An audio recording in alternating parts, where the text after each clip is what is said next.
All right, welcome to, I guess this isn't even really annual, but I do partake in the 7 round mock drafts every now and then as it pertains to the NFL draft. And looking at my schedule, I do have one on here. So I'm going to be sharing my thoughts as if you're not already tired of mock drafts.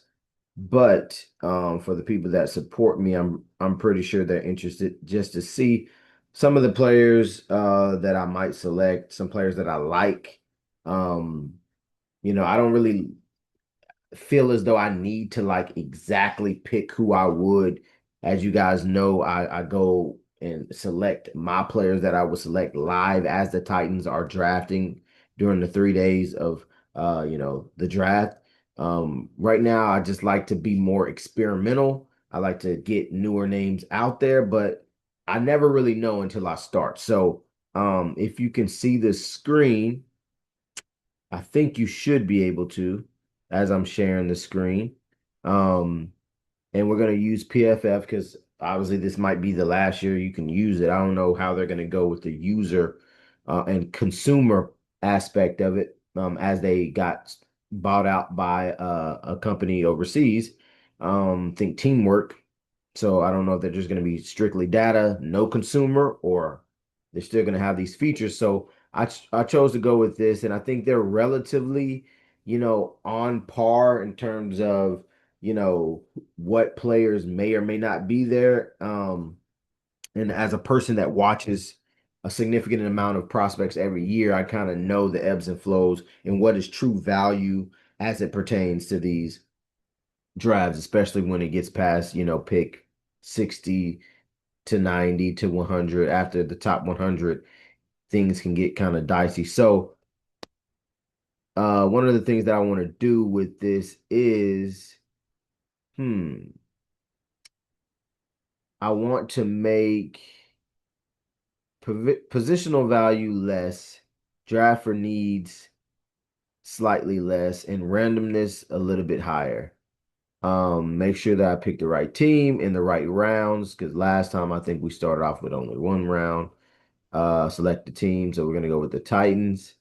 Um, so yeah, let's go. Let's get this started. I think that one of the things that's not said or reiterated enough is I think the mindset coming into this draft is that this is a blank canvas and you're building the team whatever way you want to. No one has a job, right? No one has a 100% like this is my job. I'm holding it down. Not even Cam Ward, in my opinion. Everything is open. So build the team how you want to build it. That's how I'm approaching this draft. All right, so we're on the clock, or we're not on the clock. We're gonna start the draft. Uh, did I do the speed? This is probably gonna take. Hold up. No, that's not what I'm trying to do. That's not what I'm trying to do either. As you can notice, I'm not really like start draft right here. Jeez Louise, come on, guy. But anyway, I don't really I'm not on these simulators all day like some people. Like I'm just not that type of person because like the only thing that matters is draft day. It's a good practice to see who may be there. A lot of times people are not there. This has become a popular trade. I think that during this whole draft process, I could have been the first to a lot of news or a lot of uh takes, and this Cowboys take was something that was um early in my process. I want to say March, early March. I kind of thought about this process. Jerry, he it seems like he's been wanting a running back for years. He tends to make moves that are in alignment with this type of move. I could easily see him trying to move up ahead of the Giants to take Jeremiah Love so that he doesn't have to face Jeremiah Love. And because of that, right, we say we're not going to talk about it, but let's take this trade. So Cowboys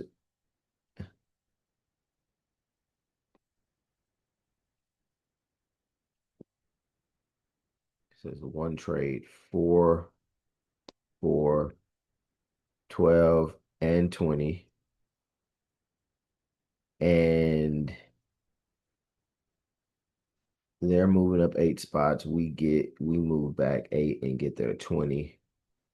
Let's see if we can get okay, no. All right, that's fine. They give up what's that? Make it what makes it more likely to happen. More likely to happen is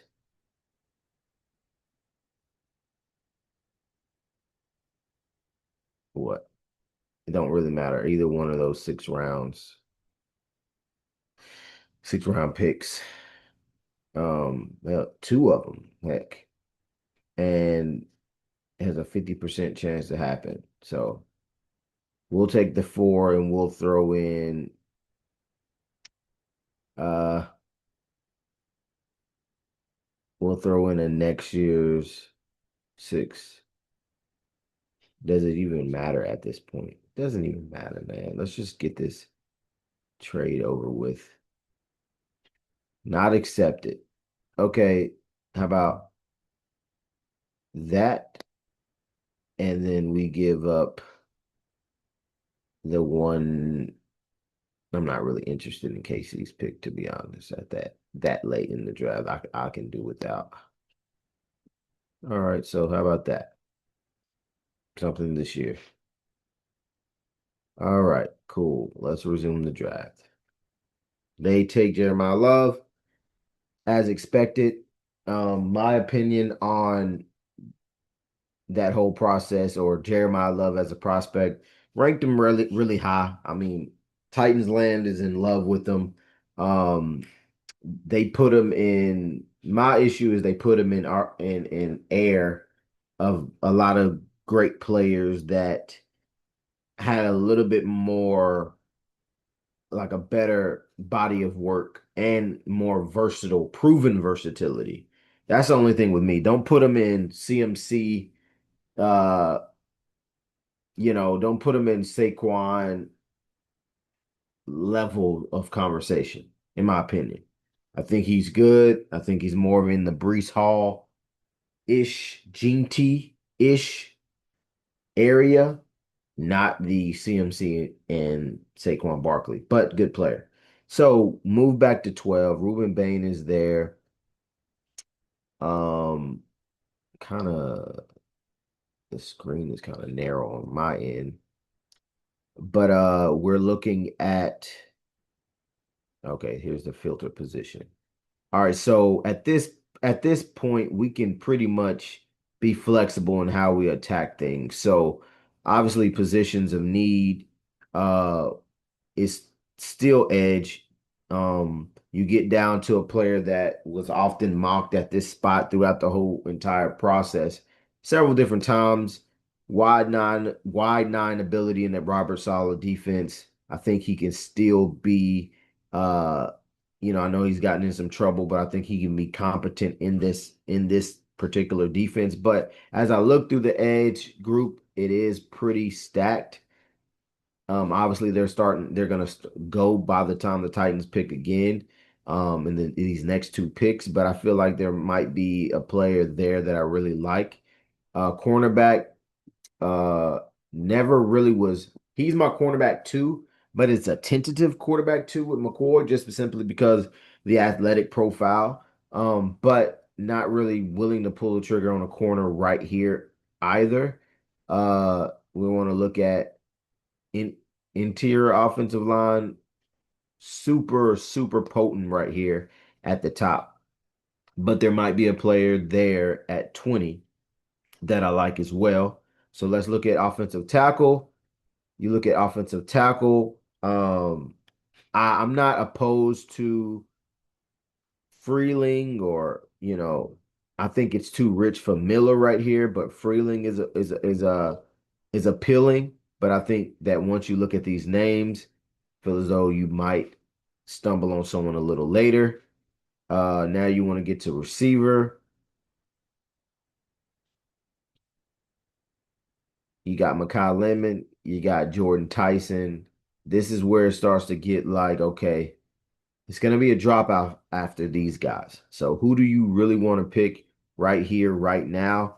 I do have Jordan Tyson ranked higher than Makai Lemon. There are injury concerns. Um,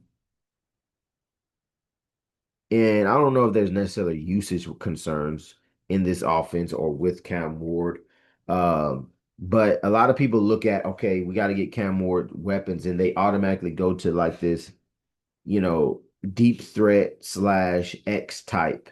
And to me, I feel like the easiest way to get a quarterback going is easy completion, short completions. Um, but we'll come back to this position. We'll come back to it. I really do like some of the players there, and it will go against my board, but just instinctively, I'm not necessarily like 100% sold on Jordan Tyson and his availability um, as a prospect. Let's see, where else would I go? That's okay, but not necessarily. Linebacker, no way, no way, no how right there. Safety.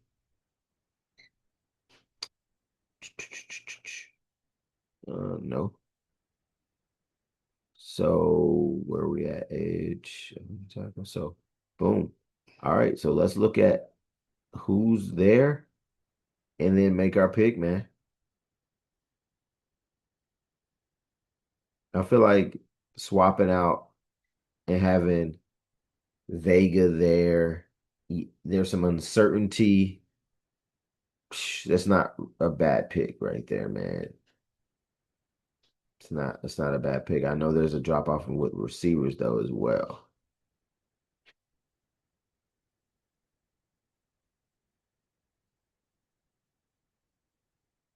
Let's go Vega.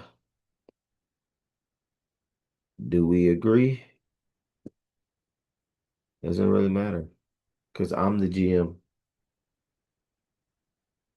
It's a non-premium position, but it's a position where I believe it's a drop off. And by the time that I pick 8 picks later, I don't know if the guy that I think that I can pivot to will be there. That's the main thing for me. Let me look at receiver again. Can I not get anybody else like that later? I think there are some guys I can probably supplement the talent that's there. I think there's some guys that I can somewhat supplement. I think interior offensive lineman right now is there's an extreme drop off in my opinion. Like in terms of like this is top end talent. And yeah, you can find guys that can, be okay. Um, it's tough. It's a tough position to be in right now, guys. Look at Edge again.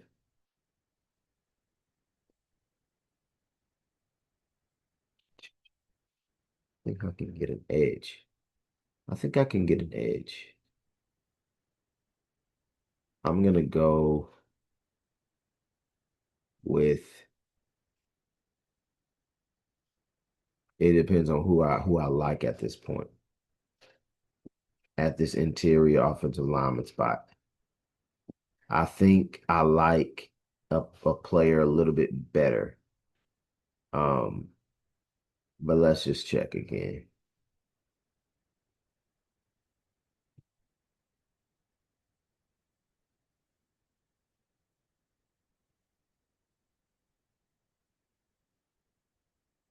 Fell off at the end, but for the most part. And then Vega never really peaked. Has a little bit more versatility, but never really peaked. No one played well versus Indiana, apparently. I think that Bregnon has a little higher ceiling than Vega. Unpopular, but I'm drafting him right then and there.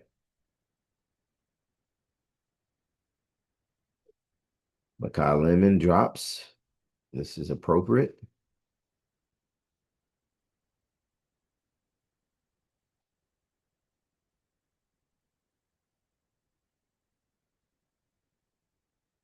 Wow. I get Lemon and Boston. All right. I'll take that.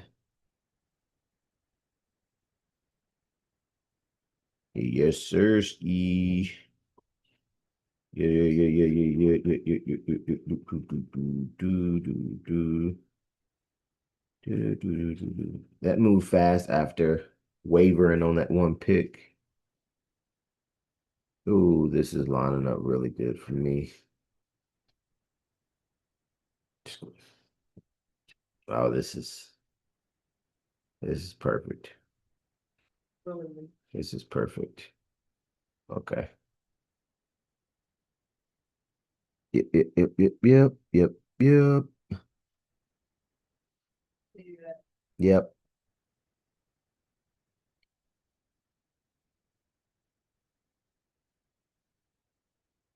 And then got a chance to. People already know my affinity for the value of Drew Aller at this point, but I think that's already known. We haven't attacked the interior offensive line yet. I mean, other than Pregnon. Um, I think that doubling up wouldn't hurt. Um, if you feel as though that, you want some reinforcement at that position, right? I think there's value there. I think that the value pick is Aller. I don't care what anybody says. You got a quarterback that is slept on in this draft, and you have the ability to take him right here. Like, I really don't care what people are saying. That is a value pick. It's a value pick, no matter what you say. Um, but for variance, because I know that people already know that I think this is value. Uh, we got two good receivers. All right, let's look at my pick so far, which is very convenient, by the way, PFF. So went three offensive players to really help out, like the narrative, right? You really should just be helping out the offense in general, regardless of who the quarterback is. But you got some really good players from the West Coast with your first three picks, and then you go with your edge here. Now you're pick 101. The value is there with Aller. Incredible value. Uh okay. You gonna let me go down or no? On this one. Okay. So center, guard, edge, linebacker. Uh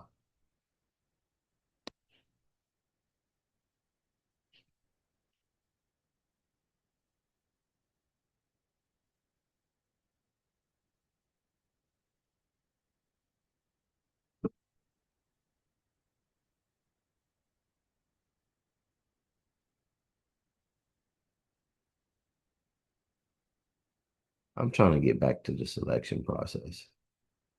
I know people are like, geez, this is taking forever. Okay, they just gotta pull it back up.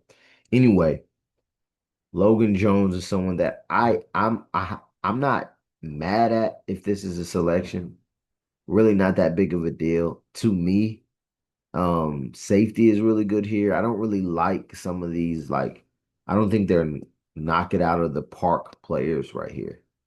And because of that, it's tempting me just to go to the well again and pick who I think is just the best value here. You're talking about round four, pick one, and Drew Aller is right here. The value is tremendous. I don't see how like Stribling is another guy. Incredible value at this point, but I've already taken two receivers. Cornerback, I know a lot of people like, okay, we got to take a corner, and they're just gonna pick a player just to pick a player. I don't have to pick a player here. I really don't.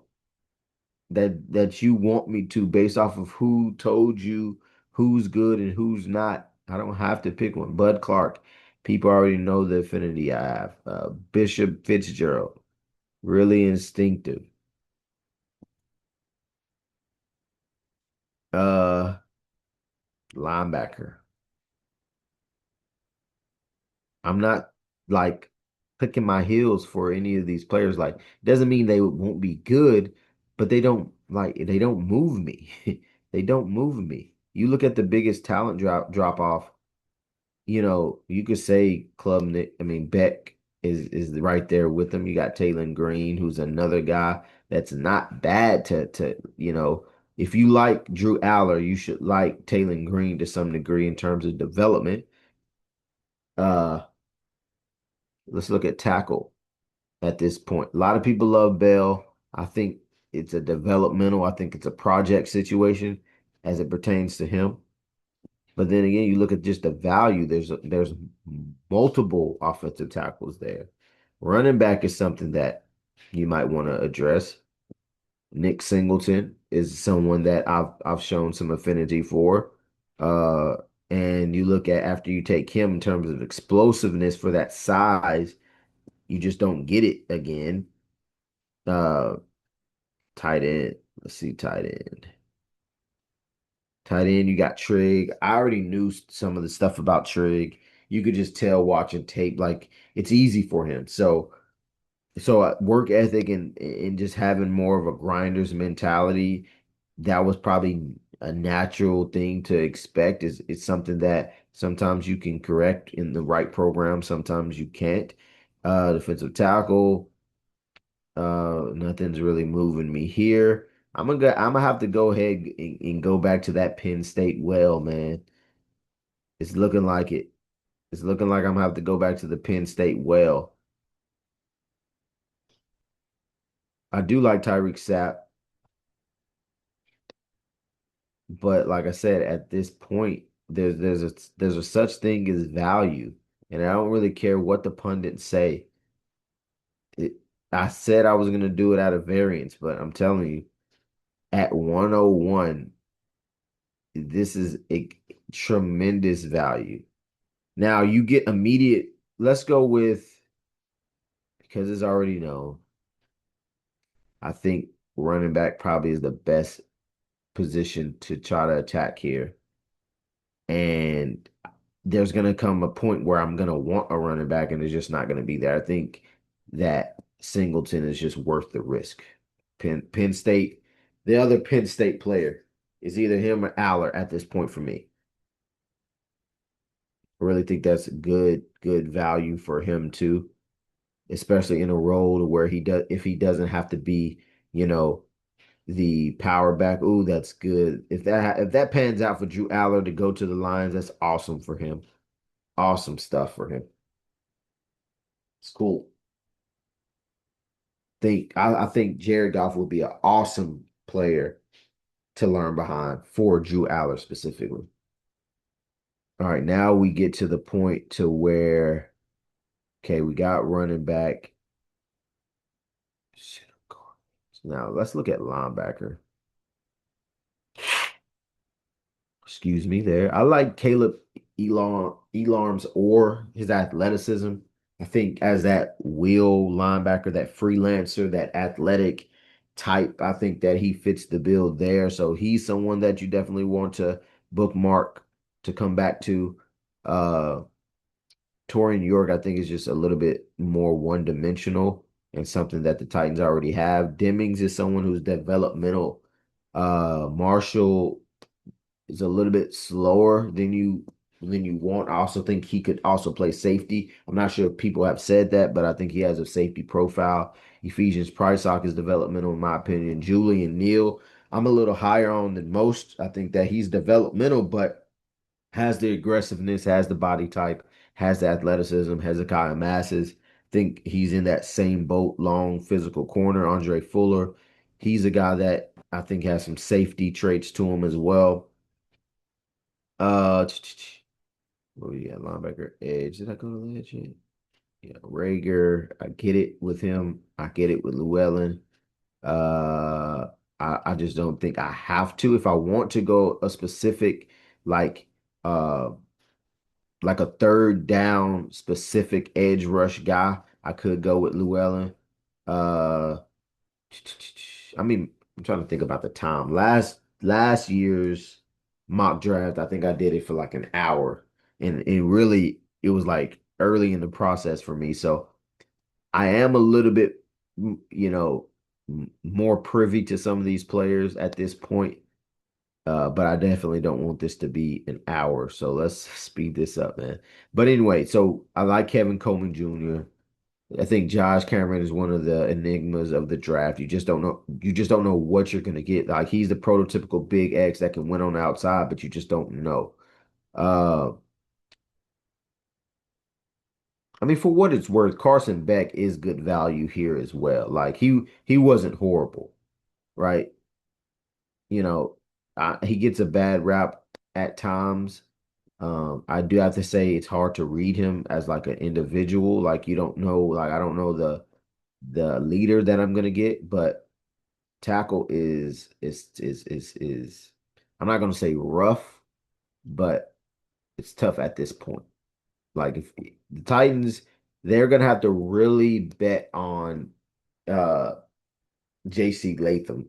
And to be honest, he played well down the stretch. So it's not like an immediate need as much as people are making it.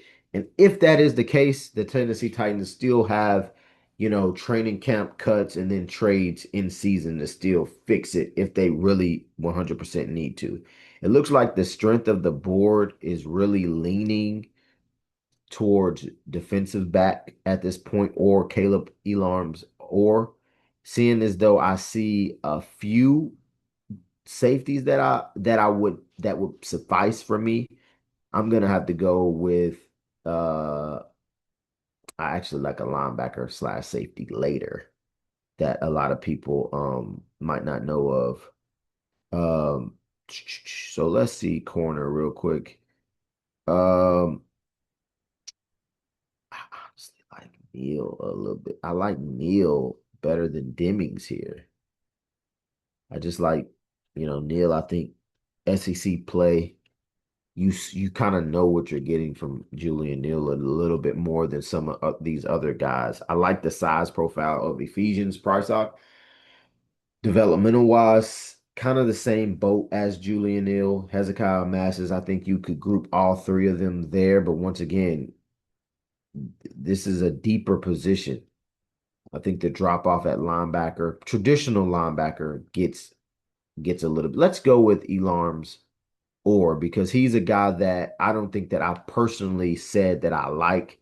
So let's go with him, even though I'm gonna go ahead and say it. I really like Kendall Daniels, safety slash linebacker from Oklahoma. I think that's well known and documented. So I already got that out there. Let's go with a different name, Caleb Elarms, or to be that will linebacker, the rangy guy that can, help add something to that defense that they don't currently have.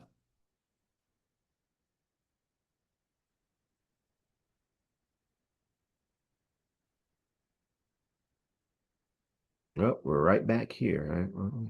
So we can go corner and let me look at our picks really. So let linebacker, boom, we could have went. It's gonna be another 40 picks until we pick again. And I'm expecting in within those 40 picks, some of these guys here are gonna be gone. And it really doesn't matter at that point. It's just about who you want at that point. And out of all these guys, I liked Julian Neal's tape more. Out of all of these remaining guys, I like Julian Neal's tape a little bit more. I like Prysock's size and then, obviously the ability. to, you have a guy that with that size, he provides and speed profile, he provides someone that can definitely guard multiple types of receivers, right? You got that for him, going for him, or he has that going for him. Then you got someone that's been in the SEC level of play and has made plays and has that experience. And then you have someone in Hezekiah Masses who once again competes. Those Cal corners, those Cal DBs are really starting to create a name for themselves. And he fits the scheme perfectly, being a more zone sufficient, zone proficient type of player. Uh, for me, I'm gonna trust my board here and go with the highest ranked corner on my board, and it's Julian Neal. Demings, I already know he struggled. Uh, in some areas, especially analytically, and then it isn't a real good indicator when you're not playing well versus ACU, right? For example, or even Houston to some degree. So it doesn't pan out. Developmental still has some good traits. So let's just go with the highest player that's left on my board for corner, and let's go Julian Neal. Love Price Out though, man. I came late to his party. I like the player. These last two picks are just getting trusting the board and getting some names that I haven't vouched for or, put my name behind yet. Excuse me.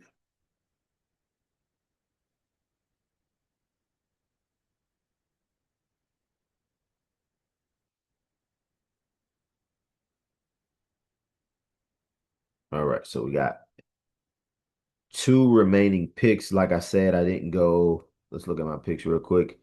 So we got Pregnon, Lemon, Boston, Moore, Singleton, Elarms, or Julian Neal. We got two picks remaining. We hit inside offensive lineman, Pregnon. We got two awesome receivers. Um, for Cam Ward or whoever will be the quarterback, just the offense in general. Then we have Derek Moore, who's another, I think, a power player, very refined, coached well. I remember watching this tape a couple summers ago when I was doing stuff for, ironically, PFF. And he's grown so much as a player. Then you have Singleton as a running back that's competent, like home run hitting ability, good size, workout warrior. Caleb Elarms or fast, twitchy linebacker that can play will for that Robert Saleh defense. Then Julian Neal, good cornerback with size. So we've gone three defensive players, and we've gone one, two, three, four offensive players. For the sake of balance, uh, I'm digging safety at this point. Well, let's look at interior offensive line. Any centers pop out? Like Pat Coogan pops out. I honestly think Jackson Slater would be a better center. Um, I know that he has that flexibility. I don't know where the Titans see him, like in real life and in real terms. I don't know where they see him, but I think that Slater could be a center. Uh, uh, I think Armaj Reed Adams is a good player. I think Pat Coogan is a good player. Just you're at this point, you're looking at specific prospects for specific positions. And at this point, for me, with only two picks remaining, I would rather have like multi-position or guys that I know can go out there and play and start early. Like Bishop Fitzgerald not being selected at 184 is baffling to me right now. I think there's a significant drop off in like I don't think that he's gonna come down and just knock someone's head off, but I do think that he is extremely instinctive, and he can take the football away. Cole Wisniewski is another player that I think is he's ranked lower than I'm higher on Cole Wisniewski than most. I think that he's you know Dylan Thieneman light for this draft class. I think there's your tier of the Thienemans and the Caleb Downs, and then he's in that next tier. There's no way he's two, three, four tiers below. It doesn't add up. It doesn't add up. And I think how I have them ranked was Wisniewski is lower than Fitzgerald. Um, but I mean, I like the safeties there. I mean, safety is a position that I think could get real, like, could drop real fast in this league. I think that Fitzgerald has the instincts. He's super fun to watch on tape. He's not gonna feel any alleys or anything like that, but I really like his instinctive traits. Now, the matchup and pairing with Amani Hooker, that's the thing, where I think Amani Hooker is a better free safety. That's the thing. They're gonna clash there in terms of whatever. Um, so that's why I'm also looking at other positions really quickly. So let's look at edge. It's probably gonna be Llewellyn. No, Llewellyn's already taken. Gums Jr. Where are we gonna go? I saw Tanner Koziel there, which I think Tanner Koziel, I was a little lower on him early in the process, but it's the same concept, I guess, with Eli Stowers. I think that both players are finesse. However, use their finesse to your advantage, right? So I think he's definitely a unicorn, one of the unicorns that's remaining, and you can't deny that he's a unicorn. It is what it is. Uh, Defensive lineman, I figured it was going to start to get bare. I do like Skylar Gill Howard, uh, Jordan Vandenberg, like him. But obviously you can see that you could possibly get him later. Safety. Who did they sign? Oh, they signed a bunch of former guys that might allow a little bit of flexibility, but it depends on who I really like. I really like those two safeties. You know, I'm not 100% like sold on Koziel. I do like the skill set. I'm not 100% sold. I think he provides a different skill set, especially in the red zone. Big target. I get it. Um, but I do like these two remaining safeties. It's really going to come down to like fit. I think Wisniewski is a guy that can be a split safety, super instinctive and smart, and can come and feel alleys. Not like knocking heads off, but competent. Um, and Fitzgerald just isn't like that guy that's gonna come, but I come up and hit people. But I have seen safeties, especially recently. I have seen safeties have the ability to adapt and become more physical at the next level. So sometimes it isn't like a mentality thing, it's just maybe a coaching thing. And I understand why they would have, Wisniewski higher because, it's the same concept of, you know, uh filling alleys and stuff like that. Look at who's remaining.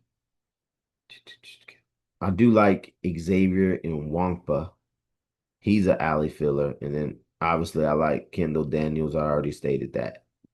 Um, man, this is tough.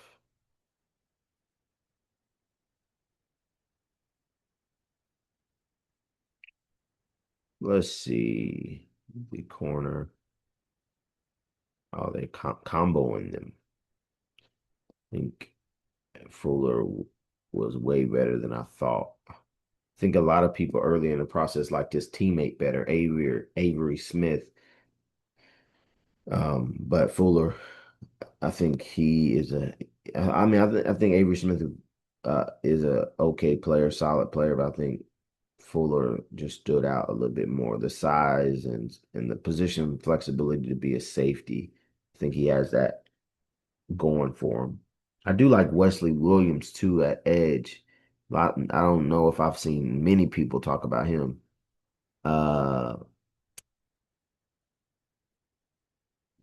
if I want to be balanced, so we want to talk about balance here. Let's just say we went offense four to this point. So that means I got one offensive player and one defensive player. Who's my favorite offensive player and who's my favorite remaining defensive player? I think that's a fair way to look at it. My favorite offensive player remaining, and my favorite defensive player remaining, and will I be able to get to that player if I take him at certain points? So obviously, there's a 10 pick difference. Within this 10 pick difference, will I have my favorite remaining players here? I think based off of everything, I do like Eli Heidenreich, but I think that there's a drop off to me at tight end. And I'm going to go ahead and take Koziel because he may be selected within this point. And I think there's more cushion with the safety position. Go ahead, take Koziel here. This is good value. I think it's a good value. And then remaining, I'm going to go to safety and pick whoever was left. Oh, see, I got both of them. I have my either one. I think VJ Payne is good too. It seems like I skipped over him. He's super athletic. I think when you just start to get to the situation with him is okay, you're super athletic and but you like there's a slight level of physicality missing to his game that I would want him to have. Super athletic though. And then you got in Wongpa, who's a thumper. So let's go back to my notes. I actually have them right here with both of these players.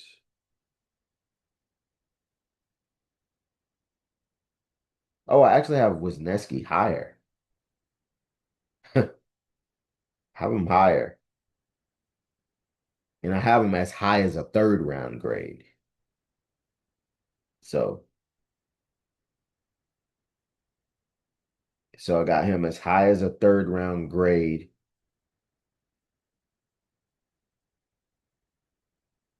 But the grade wise numerically is close. But I thought teams would value and just holistically view Wisniewski better. And I think there's probably a little bit more um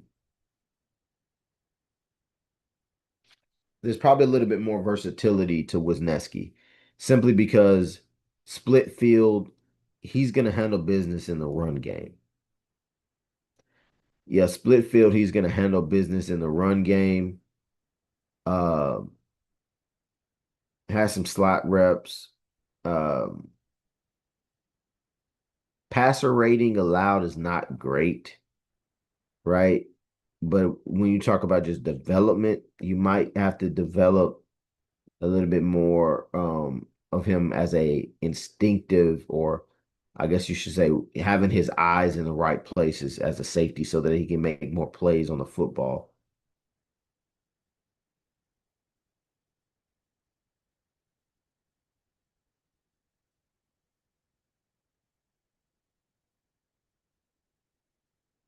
A little less volume, passer rating allowed is higher.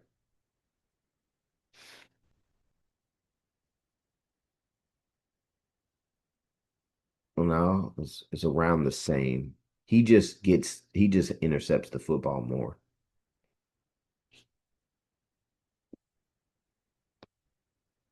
All right, I'm gonna go with whoever. I'm gonna trust my board and trust apparently PFF's board. So Cole Wisniewski, safeties, got some split field action with him. A little bit more versatility, a little bit better concrete evidence of ability. You know, let's just put it like that. Let's just call it for what it is. He has a little bit more concrete evidence of being a in the box player, and then you're hoping that you can um get him a little. coach him up a little bit so he can get, his hands on more footballs and turn the ball over. So there you go with that. Dad, can I eat cookies? Yep. hmm I'm gonna get them for you, okay? Okay.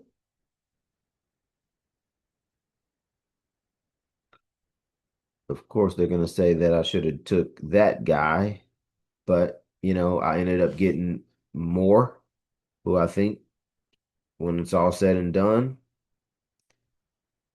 you know, could pan out to be very similar type of production. Maybe not as high end as Bain Jr., but I think probably over a consistency perspective, not bad. They they gave that an F. Uh, they gave the Pregnon pick an F, which is okay. That's cool. I think that you take him over Vega. I understand that. I'm higher on Pregnon than most. Then again, I'm an ever evolving offensive lineman evaluator. However, I think everybody else, Lemon at 20 is high end value as my wide receiver 2 or 3. Then you got Boston, who's my wide receiver 5 or 6. Excellent weapons. Let's break it down on offense. Right guard is taken care of with Emmanuel Pregnant. That hole is filled at a decent price point, and the ability to size, the traits, the fundamentals are there to be developed. Then you get the quarterback position, some weapons with McCollum and Denzel Boston, a physical X that can go up and get it. Also has punt return ability. And then you have McCollum in the same return ability, efficient player that you can actually get him the ball at all 3 levels, whether it be short, intermediate, or deep. And you can really just give him a lot of volume because he can take it. And then you get a running back that can spell Pollard or can be a workhorse with time. And he has home run hitting ability. He's a workout warrior. He has that level of dependability about him. And then you take Tanner Koziel, who's a red zone dynamo. If he can't do anything else, you can throw that ball up to him in the red zone, large catch radius. That's going to be really good for Cam Ward or whatever quarterback is in Tennessee. Then defensively, took Derek Moore edge at pick 66. Really think that Moore is one of the more mature, refined players in this draft. And I think that he has some slight room to grow. That's even better for his profile. Really like him aggressive. He can play in that wide nine. He can play a little bit closer inside as well and dominate. Physical player. Love his leadership. Then you got linebacker Caleb Elarms or who could play in that will alignment or position in that Robert Saleh defense, can run and hit, go find the ball, see ball, get ball type of player. Then you have Julian Neal, which I think is excellent value here as a top 10 player positionally for me in this draft. Love his SEC pedigree, love the size, speed, proponent to his game. I think that's really, really good for what this defense wants to accomplish. And then I rounded it out with Cole Wisniewski, safety out of Texas Tech, who was a intricate and important part of that Texas Tech defense on the back end. Think that he can play free. I think that he can even play split safety. I think that the game will probably suit him better with the split field role. I think he can come up. He's a willing tackler. I think that we have to get better at some instinctual stuff at the position. Obviously, that's going to take some coaching and time, but I think this is a really solid draft. I like it a lot. Obviously, the Pregnon pick is the most controversial, taking him over Vega. Uh, I just think his ceiling is higher than Vega's, right? It's either or for me. Like for me, I wanted a little bit of variance. Vega being there is perfect as well, right? Is a good get as well. I wonder I probably would have maybe got a C or a D at that position or that pick had it been Vega instead of Pregnon. I really think they're very close in my opinion. But I really like this drive. Comment below, let me know what you think. But yeah, I really like it. Thanks for tuning in, and I will see you on the next